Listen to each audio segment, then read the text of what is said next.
All right, let's dive in. Today, we're going to uncover the incredible story of a man whose legacy of loyalty was so powerful it was literally carved into stone for all time. Just listen to this. These are the words etched onto his tombstone. It paints this epic picture, right? Comparing his loyalty and his achievements to a mountain itself. It really sets the stage for a legendary figure. So that's the big question, isn't it? Who was this guy? We're going to piece together the life of Yijin Byun from his really unique family origins, all the way to his heroic deeds, to understand the hero behind this incredible monument. So where do we even begin? Well, our story starts with the tombstone itself. And this isn't just some simple grave marker. No, this is a detailed historical record written by a man named Seoki Shin, who is a really high-ranking minister in the Joseon court. Now, to really get why this is so important, you have to understand what a tombstone inscription, or a myogamyeong, actually was. Think of it like a formal biography, designed not just to tell a life story, but to preserve a legacy and teach lessons to everyone who came after. So this stone, it's basically our key to unlocking Yijin's entire life. Okay, this is where Yijin's story gets really fascinating. His origin isn't straightforward at all. His entire life was pretty much defined by a complex family situation that set his destiny in motion way before he ever picked up a sword. Here was the problem, the central conflict of the story. Back in Joseon society, continuing the family line was everything, especially for the main eldest branch. But the head of that branch, a man named Ryangbo, didn't have a grandson. This was a huge deal. The primary family line was facing a dead end. It was about to just stop. So, let's look at where he actually came from.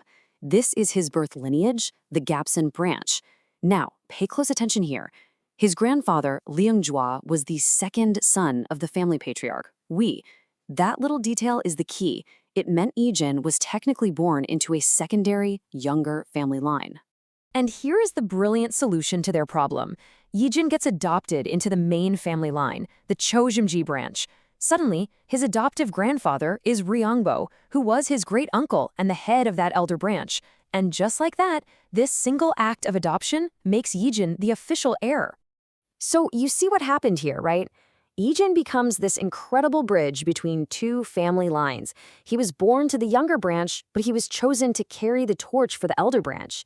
It's amazing. This one act of adoption placed the entire weight, the entire future of the main family lineage squarely on his shoulders. Okay, so with this massive responsibility on his shoulders, Yijin didn't just sit back. He went out and forged a legacy through action. He totally embraced his duty and embarked on this distinguished military career that would become the stuff of legends. This timeline really lays it all out for us. You can see he passed the incredibly tough military exam when he was 24, became a celebrated war hero just 4 years after that, and then ultimately gave his life for his country at the age of 44. A life of service from start to finish.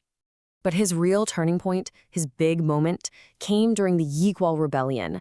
His bravery and his skill as a strategist were absolutely critical in securing a victory for the king's forces. And for that, he was given the title of Jin Muhun, a formal public honor that marked him as one of the kingdom's greatest military commanders. And his heroic death in battle? That didn't just get a mention in a report somewhere. No, the news went all the way to the very top.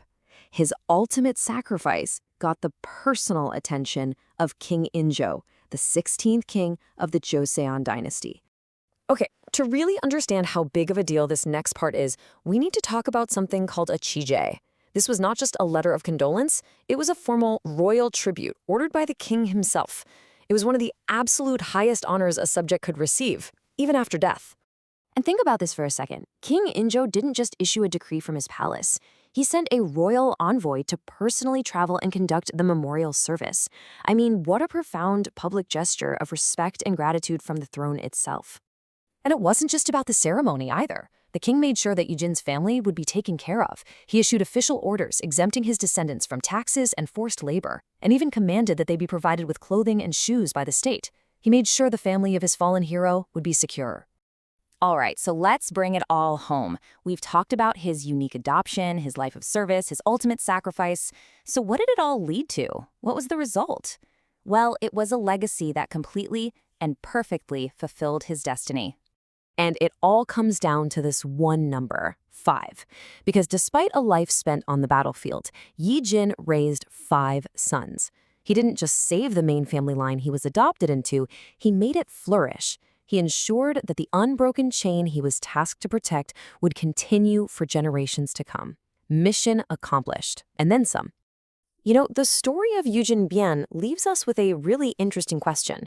Was his legacy about the bloodline he saved, the heroic deeds he performed, or the memory that's literally etched in stone?